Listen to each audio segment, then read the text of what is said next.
शासन द्वारा बिल्हा क्षेत्र के ग्राम पंचायत घोघरा के सरकारी जमीन पर बांस और सागौन का पेड़ लगाया गया था, मगर सरपंच की लापरवाही के कारण इन पेड़ों को अवैध रूप से ग्रामीणों द्वारा काटा जा रहा है।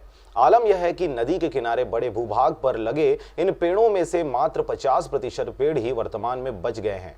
बढ़ते हुए ग्लोबल वार्मिंग को कम करने के लिए वन विभाग की मदद से शासन प्रशासन द्वारा हर वर्ष लाखों की संख्या में पेड़ लगाया जाता है और इन पेड़ों की जिम्मेदारी ग्राम पंचायत या फिर किसी विशेष व्यक्ति को सौंपा जाता है, मगर उन्हीं जिम्मेदार लोगों की लापरवाही के कारण इन पेड़ों को अवैध रूप से काट लिया जाता है। ऐसी ही स्थिति बिल्हा तहसील के अंतर्गत आने वाले ग्राम पंचायत घोघरा में देखने को मिला है, जहां नदी के किनारे बड़े भूभाग पर वन विभाग द्वारा बांस और सागौन का पेड़ लगाया गया था और इन पेड़ों को ग्राम पंचायत के सुपुर्द कर दिया गया था, मगर ग्राम पंचायत की लापरवाही के कारण गांव के ही बदमाशों द्वारा इन पेड़ों को धड़ल्ले से काटा जा रहा है।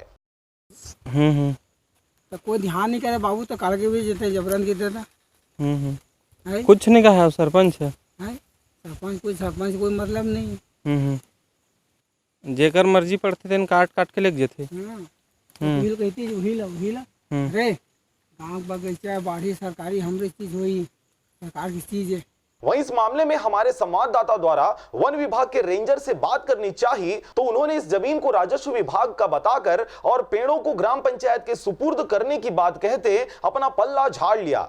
अब देखना होगा कि खबर के प्रसारण के बाद वन विभाग और राजस्व विभाग द्वारा किस प्रकार की कार्रवाई किया जाता है। बिल्हा से मनहरन बंजारे व राम भारद्वाज के साथ ब्यूरो रिपोर्ट RJ रमझाझर।